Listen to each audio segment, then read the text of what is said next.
The Islamic Medical Association is an organization of medical professionals that is geared towards cheaper and even free medical care in South Africa. It looks after the welfare and support of its members.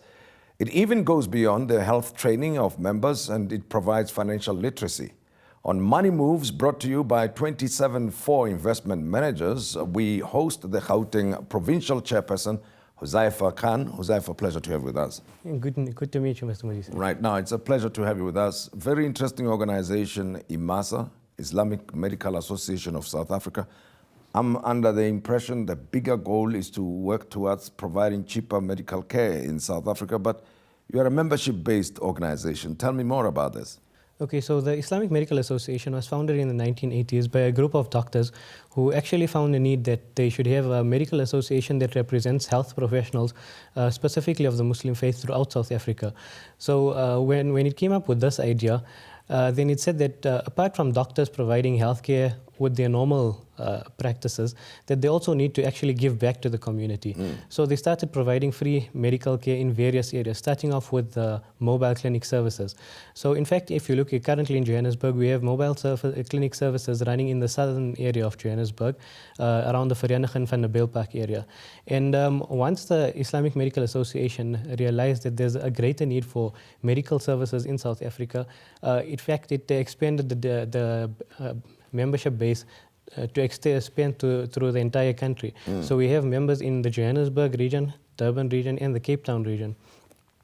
From that, we ended up having various projects where we support underprivileged and disadvantaged communities in providing medical screening, in providing various services such as cataract projects, which we have. We even have a circumcision program that's running quite well, and we even have full-time clinics that are operating in various areas in Southern Africa.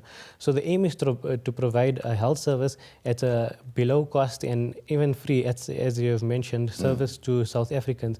And in fact, what we have done also is that we have those clinics that are running on a sustainable and financially viable model, so that it's not basically a burden to the doctors, and also it's also something that many other institutions can also take our model and replicate the model. So, but you know, doctors and other healthcare providers, practitioners like yourself, you're a pharmacist, Yes, right? yes. I mean, you need to be paid. So how do you make money if you want to provide free medical care? Okay, so basically the Islamic Medical Association is a volunteer service. Okay. So all the members that are part of the association, they actually paid members, so they pay a membership fee to be part of the organization, which keeps the organization sustainable.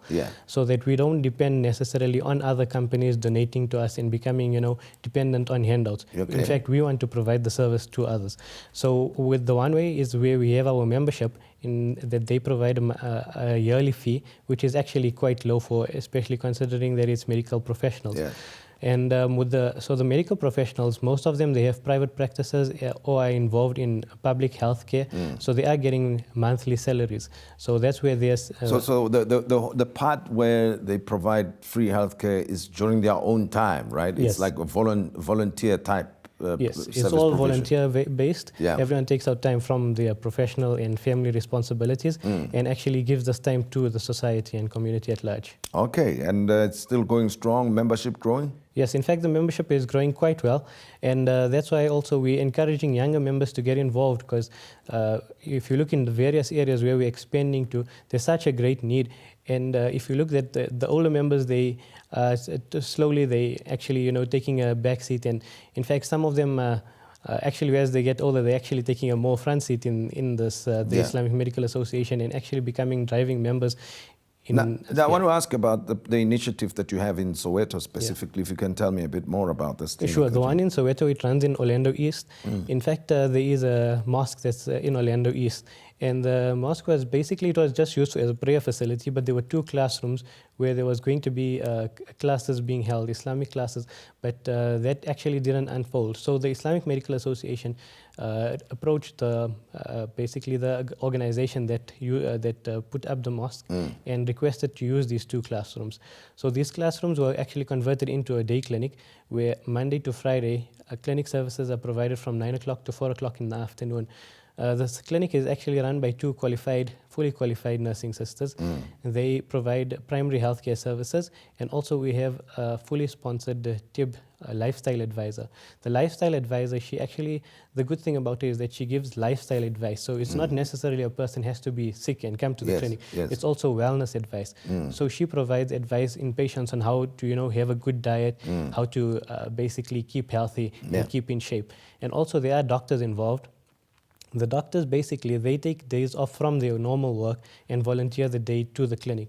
So on a daily basis, there are various doctors who actually attend the clinic and basically follow up on the patients who cannot be seen under primary healthcare service. Now, we've established your credentials, but there's a financial literacy thing to the organization, right? You provide financial literacy to who? To your members? The financial literacy, we started off to providing it to professionals. So one thing that we noticed is that there are many doctors who, they're professionals and they're excellent in their field. But one way where they're lacking is actually with the financial literacy. And with regards to financial literacy, with health professionals at university, we don't have such an economic and financial background. We're more science-based and, biology-based.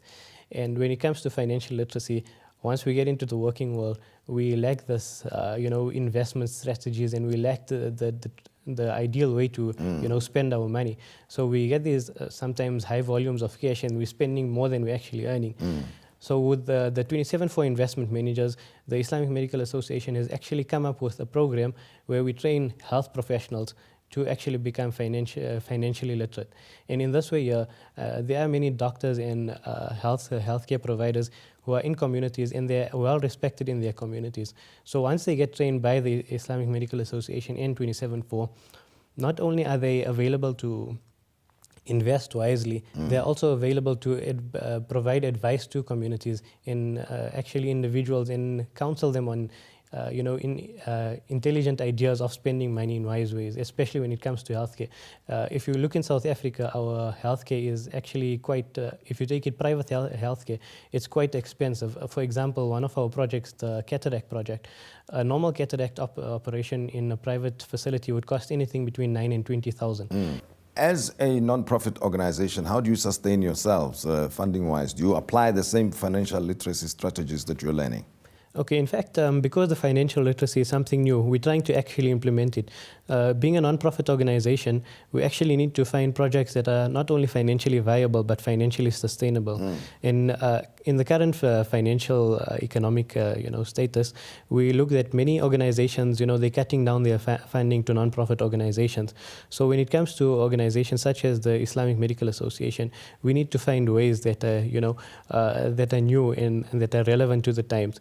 So with the financial literacy, this actually helps us in running a more efficient and more effective organization. So the Islamic Medical Association has various mechanisms in place. So the one thing is that for the Islamic Medical Association, we have certain investments with certain organizations and companies that are long-term investments. So instead of us taking a whole lot of cash and just running a whole lot of projects, we actually invest them into different banks and different financial institutions who in a long term actually give us returns. Also with regards to some of our clinics, they run on a minimum fee. So in that way, the minimum fee, it covers the nurse's salary, and it also covers the medication that we give to patients. So using the financial literacy training that we get, we try to implement it in the organization, and we also try to implement it in our personal lives, and we try to educate our patients with regards to the financial literacy education that we get. So just briefly, the members, the doctors, the professionals, they pass on what they learn to their patients. Yes, that is the idea, to pass on what you learn to your patients. It's one thing investing in your health, but apart from investing in your health, you also need to invest wisely in your wealth. So, you need to have both health and wealth, because, you can be a healthy person, but if you don't have the wealth, then it's going to be, you're going to have a difficult life. And in the same way, if you have, all the wealth, but if you don't have your health, you are unable to spend it. So the Islamic Medical Association is trying to join these two and, create a society where we invest in health and wealth at the same time. Huzaifah Khan, thank you very much for talking to us. Thank you for having us. And that's the chairperson of the Gauteng region of the Islamic Medical Association, Huzaifah Khan, talking to us about how they merge and meld financial literacy with the everyday work of providing cheaper health and sometimes providing free healthcare in some areas.